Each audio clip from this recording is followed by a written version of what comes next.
자, 오늘 우리에게 주시는 하나님의 말씀은 이사야 61장 10절 말씀입니다. 이사야 61장 10절. 자, 같이 읽겠습니다. 시작. 내가 여호와를 크게 기뻐하며 내 영혼이 나의 하나님을 즐거워할 것이다. 이는 그분께서 내게 구원의 옷을 입히시며 의의 겉옷으로 내게 두르셨기 때문이다. 마치 신랑이 제사장처럼 머리를 장식하고 신부가 자기 보석으로 단장한 것 같다. 아멘. 우리가 지금 계속 살펴보고 있는 이 이사야 61장은 이사야 선지자가 예수님께서 오시기 약 700여 년 전에 장차 하나님께서 보내실 메시아가 이 땅에 오셔서 어떠한 사역을 하실 것인가 하는 것을 미리 예언하고 있는 장입니다. 그리고 오늘 우리가 살펴볼 이 10절은 그 메시아의 사역으로 인해서 하나님의 백성들이 누리게 될 그 축복을 말씀하고 있는 구절입니다. 10절에서는 먼저 이렇게 말씀합니다. 내가 여호와를 크게 기뻐하며 내 영혼이 나의 하나님을 즐거워할 것이다. 자, 여기에서 나오는 이 1인칭 단수로 나오는 이 내가, 이 나라는 존재는 누구를 말합니까? 여기서 이 나를 메시아를 지칭하는 것이라고 보는 해석도 있지만 대부분의 해석은 메시아의 사역으로 인해서 축복을 받게 된 자들, 즉 하나님의 백성들을 가리키는 것이라고 보는 게 일반적인 주류 해석입니다. 구원받은 성도들 전체를 대표적으로 이렇게 단수로 표현한 것입니다. 이 하나님의 백성들은 하나님을 크게 기뻐하고 있습니다. 무엇 때문에 기뻐합니까? 하나님께서 자신들에게 베푸신 일로 인해서입니다. 하나님께서 그들에게 행사하신 그 구원, 이는 그분께서 내게 구원의 옷을 입히시며 의의 겉옷으로 내게 두르셨기 때문이다. 하나님께서는 자기 백성들에게 구원의 옷과 의의 겉옷을 입혀주십니다. 그리고 이것은 성도들에게 입혀주시는 그리스도의 의의 옷을 미리 보여주는 것입니다.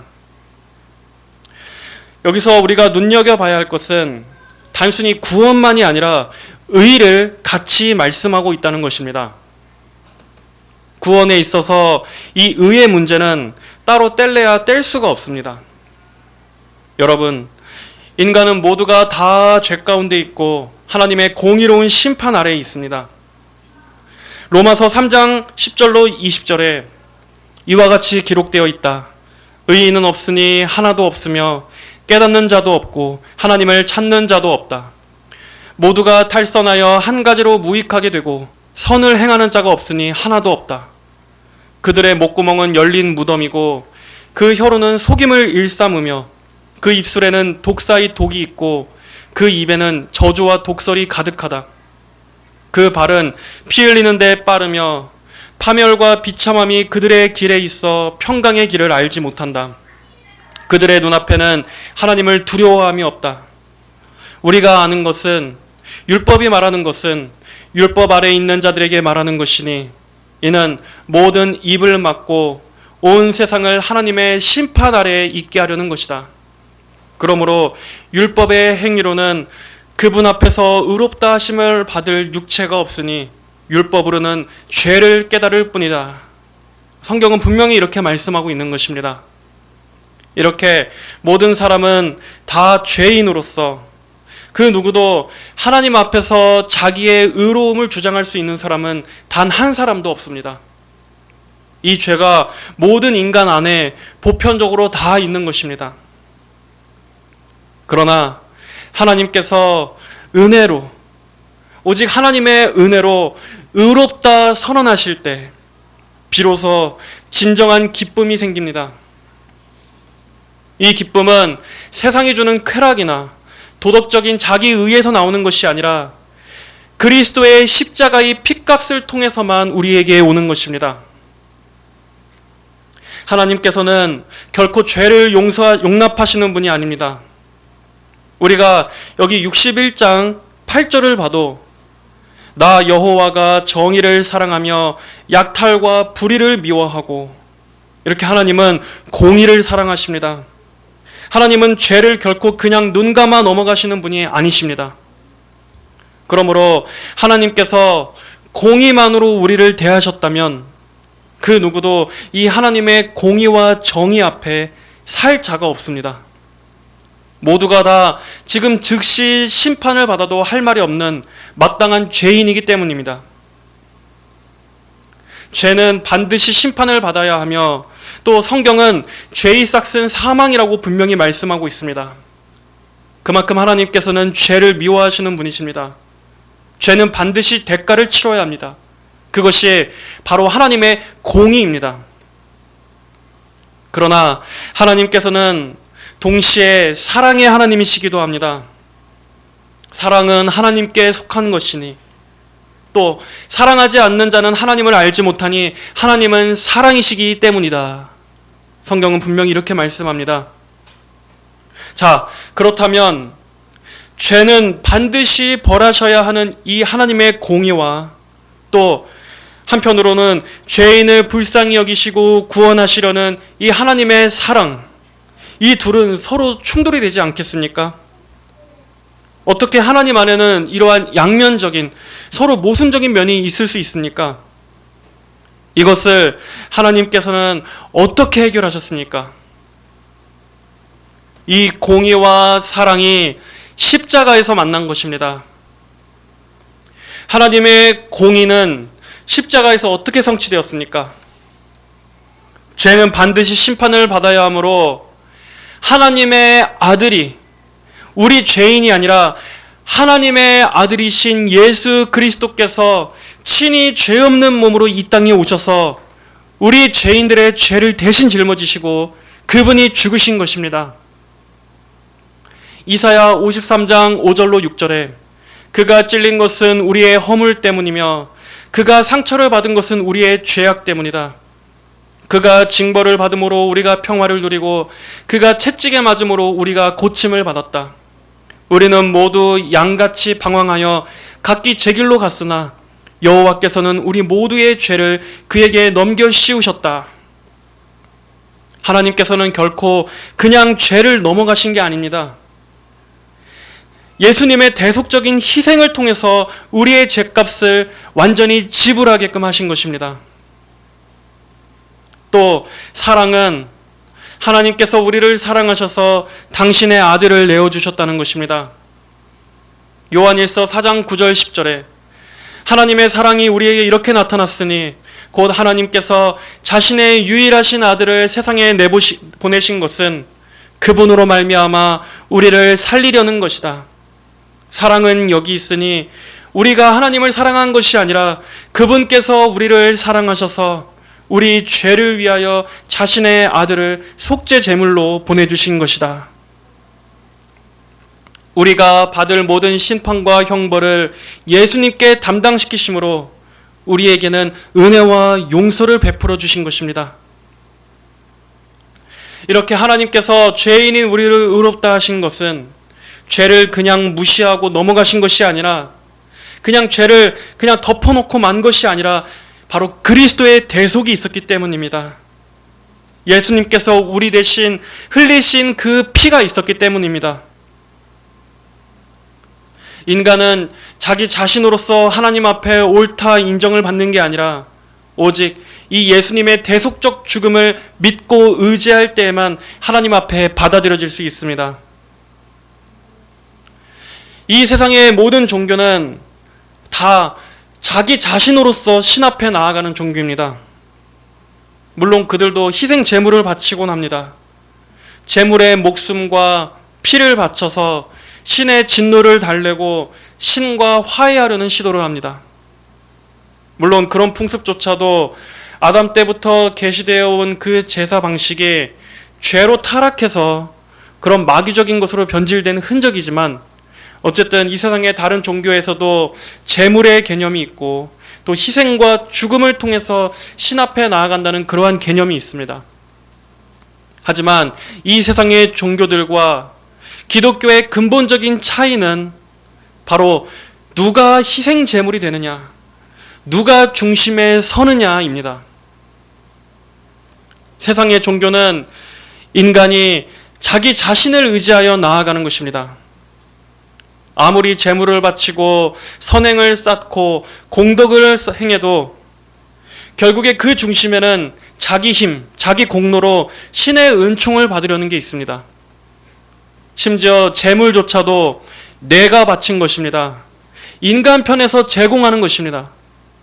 한마디로 내가 나의 희생을 통해, 나의 어떤 준비를 통해서 나를 들여 신을 달래겠다 하는 것입니다. 그러나 기독교는 하나님이 스스로 제물이 되셨습니다. 성경은 분명히 말씀합니다. 인간은 자기의 힘으로 하나님께 결코 나아갈 수 없다고.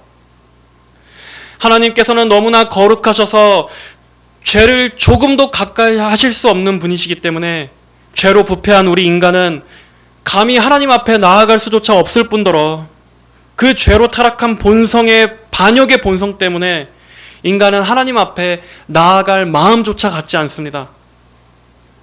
오히려 하나님을 대적하고 미워하고 멀리했으면 했지, 절대로 인간이 먼저 하나님을 찾고 하나님께 나아가 하나님을 사랑하는 마음을 갖는다는 것은 그런 마음을 가질 수도 없고 원하지도 않는 것입니다.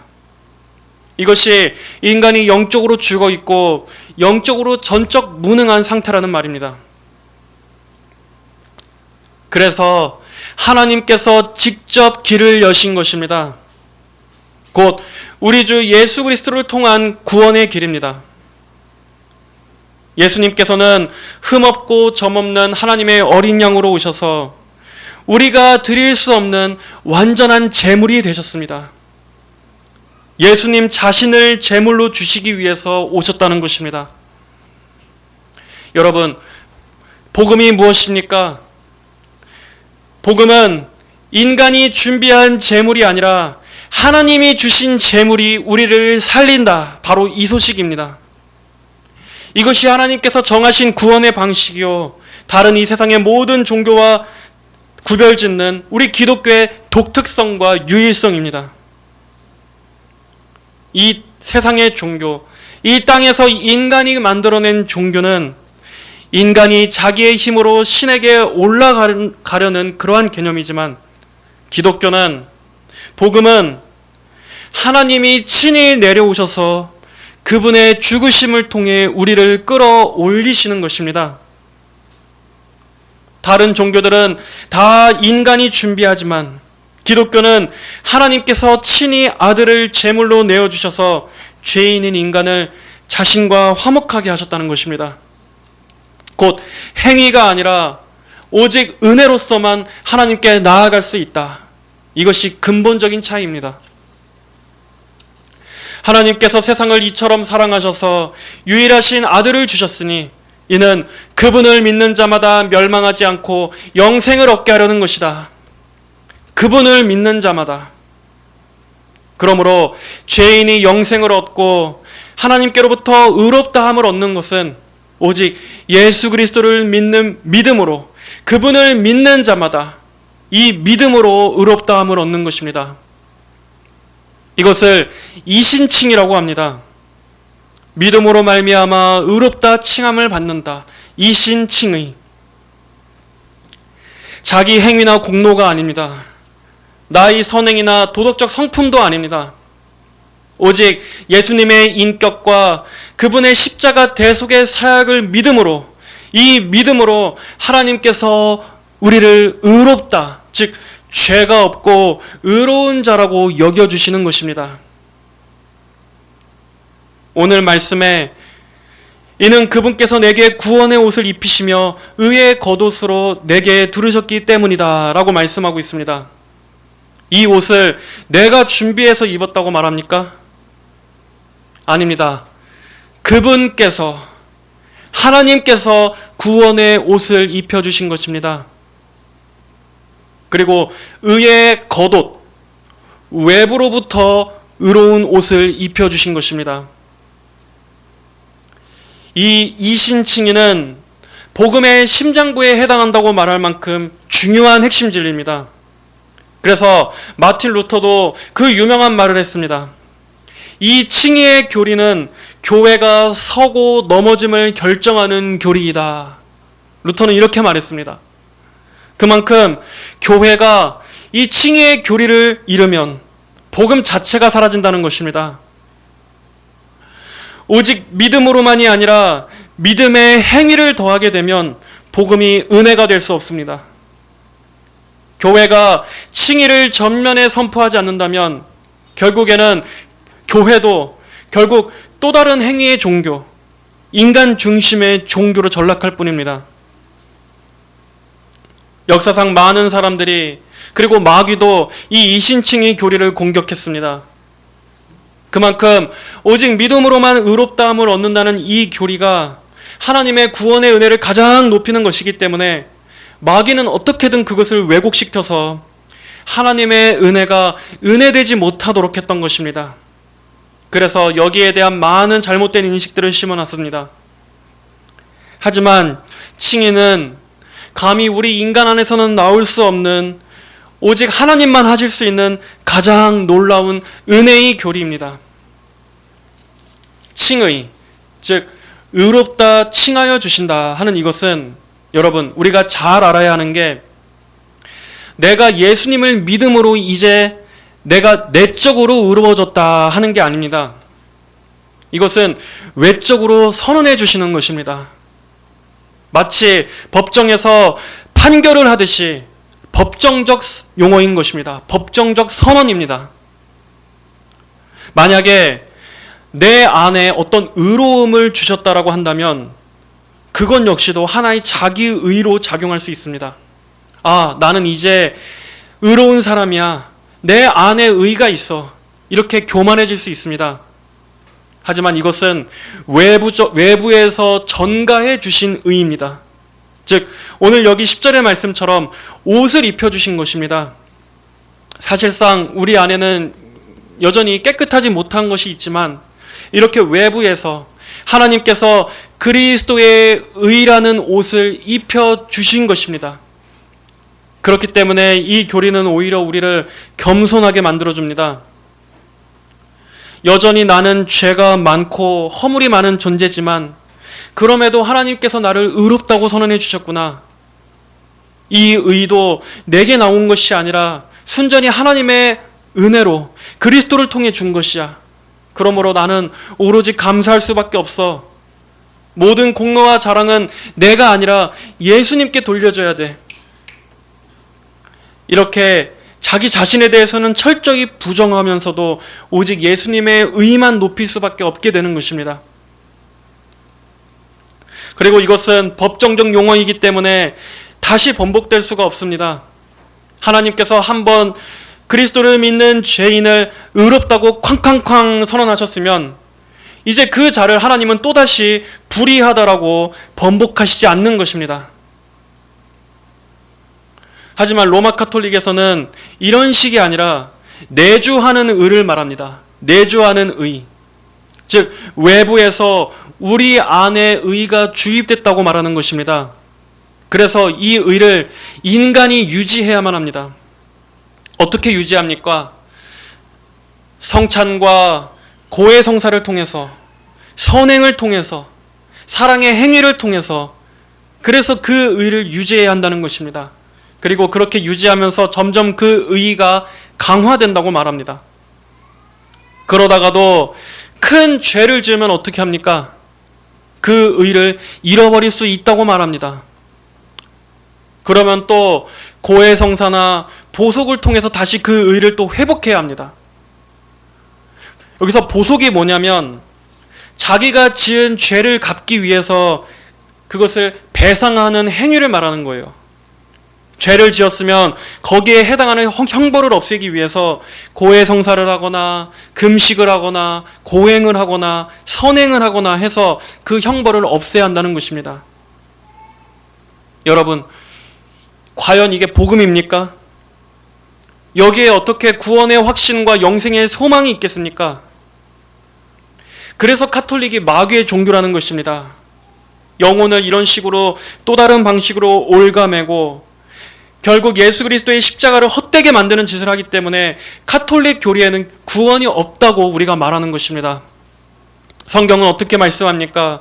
성경은 분명히 죄사함과 우리의 형벌의 제거가 그리스도의 십자가에서 단번에 완성되었다라고 분명히 말씀합니다. 히브리서 10장 14절에 그분은 한 번의 제사로 거룩하게 된 자들을 영원히 완전하게 하셨다.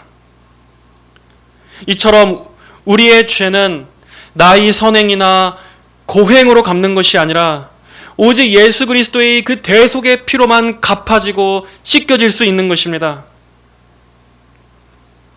그리고 이 믿음은 사람을 더 방종하게 만들거나 교만하게 만들지 않습니다. 오히려 더 겸손하게 하나님께 감사하게끔 만드는 교리입니다. 로마서 3장 28절은 말씀합니다. 그러므로 사람이 의롭다 하심을 얻는 것은 율법의 행위에 있지 않고 믿음으로 되는 줄 우리가 인정하노라. 또 갈라디아서 2장 16절에는 사람이 의롭게 되는 것은 율법의 행위에서 난 것이 아니요 오직 예수 그리스도를 믿음으로 말미암는 줄 아는 고로 우리도 그리스도 예수를 믿나니 이는 우리가 율법의 행위에서 아니고 그리스도를 믿음으로써 의롭다함을 얻으려 함이라. 율법의 행위로서는 의롭다함을 얻을 육체가 없느니라. 사도 바울 역시도 이렇게 고백하고 있습니다. 빌립보서 3장 9절에 내가 가진 의는 율법에서 난 것이 아니요 오직 그리스도를 믿음으로 말미암는 것이니 곧 믿음으로 하나님께로서 난 의라. 하나님께로서 난 의라. 사람은 오직 이 하나님께로서 난 의를 의지할 때만이 하나님께 받아들여질 수 있는 것입니다. 자기의 선행이나 봉사로도 절대 안 됩니다. 흔히 연예인들이 몇십억 또 몇백억 기부했다고 나오지 않습니까? 하지만 그러한 것으로도 하나님 앞에 의로운 자라고 일컬음을 받을 수 없습니다. 그 모든 것들은 다 사람에게서 난 것입니다. 이 땅에서부터 나온 것입니다. 다 가인의 재물과 같은 것들입니다. 하나님께서 받으시는 것은 오직 아벨의 제사뿐입니다. 이 그리스도의 대속의 피, 하나님의 어린 양 되시는 예수 그리스도의 속죄를 믿고 의지하는 것만이 인간이 의롭다 여김을 받는 유일한 길인 것입니다. 여러분, 하나님께서는 우리 속에 있는 무엇을 보시고 의롭다 하시는 것이 아닙니다. 우리 안에 있는 어떠한 것을 보고 의롭다 하시는 것이 아닙니다. 성도분들은 이걸 철저하게 가슴에 새기셔야 합니다. 하나님께서는 우리 자신, 우리 안에 있는 것이 아니라 우리에게 덧입혀진 그리스도의 의를 보시고 우리를 의롭다 하시는 겁니다. 바로 이 의를 보시고 하나님의 법정에서 죄인을 이제 너는 그리스도 안에서 의롭게 되었다라고 판결을 내리시는 것입니다. 자, 좀 더 깊이 들어가서 여기에는 이중전가라는 개념이 있습니다. 이중전가. 이것은 우리의 죄가 그리스도께 전가되어 예수님이 우리 죄를 짊어지시고 십자가에서 대신 심판받으시고 또 반면에 그리스도의 의가 믿는 자에게 전가되어 우리가 그 의로 칭함을 받는 것을 말합니다. 우리의 죄가 예수님에게 넘겨지시고 예수님의 의가 우리에게 전가되는 이것을 이중전가라고 합니다. 그래서 루터는 이것을 위대한 교환이라고 말했습니다. 우리의 죄는 예수님께, 나의 죄는 예수님께, 그리고 예수님의 그 의가 내 위에. 고린도후서 5장 21절 하나님이 죄를 알지도 못하신 이를 우리를 대신하여 죄로 삼으신 것은 우리로 하여금 그 안에서 하나님의 의가 되게 하려 하심이라. 얼마나 놀랐습니까? 여러분 얼마나 감사합니까? 나의 모든 이 더러운 죄가 거룩하고 죄가 없으신 예수님께 완전히 넘겨졌습니다. 그리고 예수님의 그 의가 내게로 완전히 덧입혀졌습니다. 얼마나 과분한 은혜입니까? 이것만큼 우리에게 감사를 불러일으키는 게 없고 확신을 불러일으켜주는 게 없습니다. 여러분, 우리는 죄를 지을 때마다 얼마나 죄책감에 눌리고 정죄감에 빠질 때가, 절망에 빠질 때가 얼마나 많습니까? 물론 우리가 이신칭의 교리를 굳게 붙잡는다고 해도 죄를 지으면 양심의 가책과 고통은 있습니다. 그게 당연한 거고 또 마땅히 자기 죄를 애통해야 하는 건 좋은 겁니다. 하지만 그럼에도 우리가 그러한 절망과 자기 혐오에 머물러 있지 않을 수 있는 건 비록 나는 여전히 죄성이 있고 성화되어야만 하는 존재지만 예수님의 의의 옷이 입혀져 있기 때문에 나는 결코 하나님의 은혜에서 떨어지지 않는다 하는 이것을 믿을 수 있기 때문입니다. 여러분, 애초에 내 자신으로서 받아진 것이 아니라 우리에게 내게 입혀주신 이 예수님의 의 때문이라는 것을 굳게 붙잡으십시오. 그렇게 계속해서 은혜와 용서를 확신할 수 있게 되는 것입니다. 우리가 내가 아니라 이 그리스도의 의의 옷을 바라볼 때마다 이걸로 인해서 더 뻔뻔해지는 게 아닙니다. 오히려 더 감사하게 됩니다. 더 겸손해지게 됩니다. 더 예수님의 대속을 날마다 더욱더 바라보게 됩니다. 더 의지하고 더 매달리고 더 기대게끔 만들지 결코 이 이신칭의 교리가 신자를 뻔뻔하고 악용하는 쪽으로 나아가게 만들지 않는 것입니다. 만약 그렇다면 그 사람은 애초에 구원받은 적이 없는 사람이지 참된 성도라면 이 이신칭의를 그가 정말 바르게 이해했다면 이 은혜를 알면 알수록 자기를 바라보지 않고 예수님만을 더욱더 바라보게 되어 있습니다. 그래서 교회도 이 칭의 교리에 대해서 많이 전해야 하는 것입니다. 칭의를 많이 선포할수록 사람들이 더 뻔뻔하게 죄를 짓는 것이 아니라 오히려 자기 의를 부인하게 됩니다. 여러분, 한 번 구원받은 것은 영원한 구원이다. 또 내 의가 아니라 예수님의 의로 의가 전가된 신자는 이제 하나님께서 더 이상 번복하시지 않고 영원히 그를 의롭다 여기신다. 이러한 칭의 교리가 사람들로 하여금 더 방탕하게 만든다고 해서 교회에서 칭의 교리를 말하지 않으면 사람들이 더 겸손해질 수 있을 것 같습니까? 그렇지 않습니다. 오히려 더 교만해집니다. 더 종교적인 자기 의를 내세우고 자기 의에 빠지게 될 것입니다. 예수님의 의가 아니라 자기의 의로서 신앙생활을 하려고 할 것입니다. 하지만 구원이 나의 의에 달린 것이 아니라 예수님의 전적인 의 때문이라는 것을 깊이 인식한다면 성도들은 더 겸손해지게 될 것입니다. 사람들마다 자기를 주장하거나 자기를 내세우지 않을 것입니다. 그러므로 교회는 우리 자신이 아니라 그리스도를 더 많이 바라보게끔 말해줘야 하는 것입니다. 또한 여기에는 심지어 우리의 믿음 자체도 의의가 될 수 없습니다. 우리는 자칫하면 내가 믿었기 때문에 하나님께서 나를 의롭다 여기시는 것이라고 착각하는 경우가 있습니다. 내 믿음을 의로 여기는 것입니다. 내가 믿음을 가지기로 결단했다는 바로 그것을 내 공로라고 생각하는 것입니다. 하지만 믿음조차도 은혜입니다. 믿음도 내 안에서 나온 것이 아니라 하나님께서 은혜를 주셔야만 가능한 것이기 때문입니다.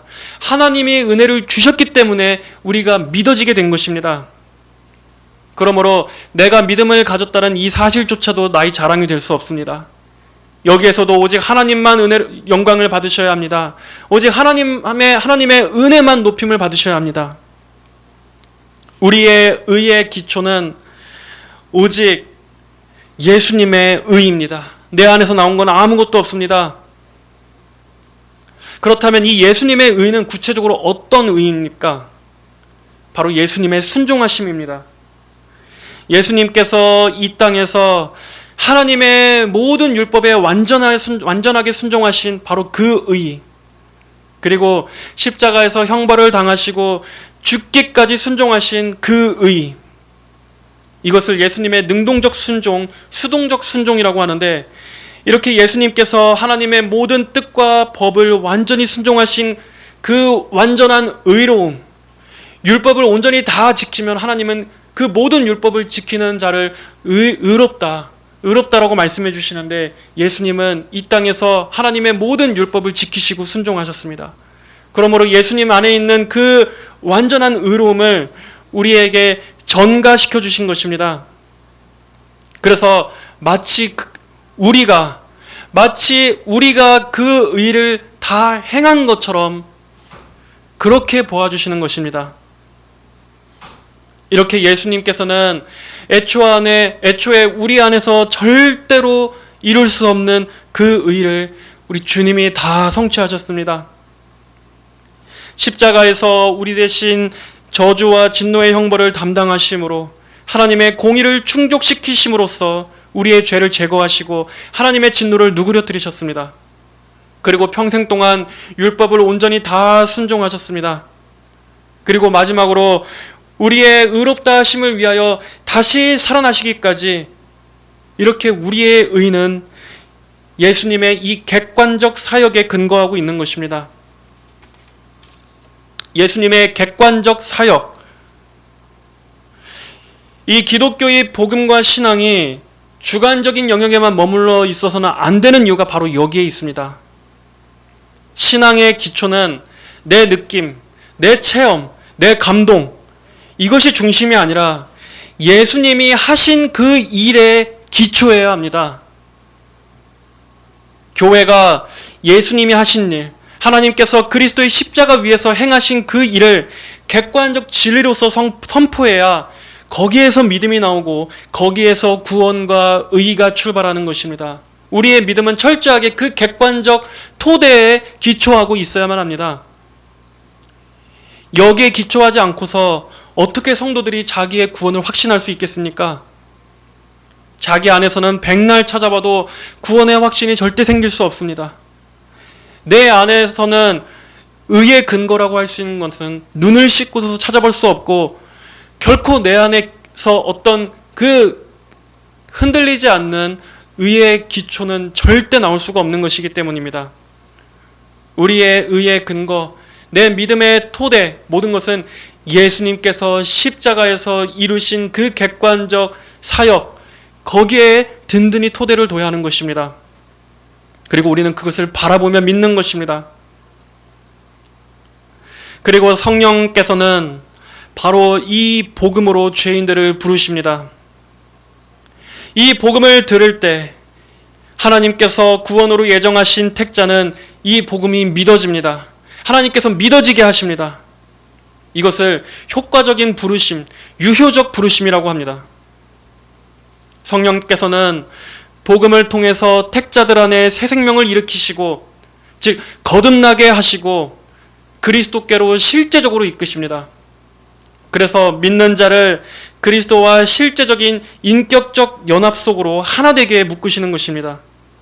그래서 예수님으로 인해 의롭다함을 얻고 예수님 안에서 예수님께서 주시는 이 생명의 양분을 통해 성도가 자라나고 성화되어져 나가는 것입니다.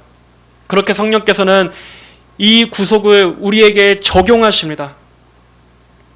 자, 이렇게 성부 하나님께서는 우리에게 구원의 옷을 입혀주시기 위해서 구원을 계획하시고, 성자 하나님은 실제로 그 의의 옷을 우리에게 덧입혀주시기 위해서 순종하셨으며, 성령 하나님은 그 구속사역을 우리에게 적용되게 하시는 이러한 놀라운 연합을 하신 것입니다.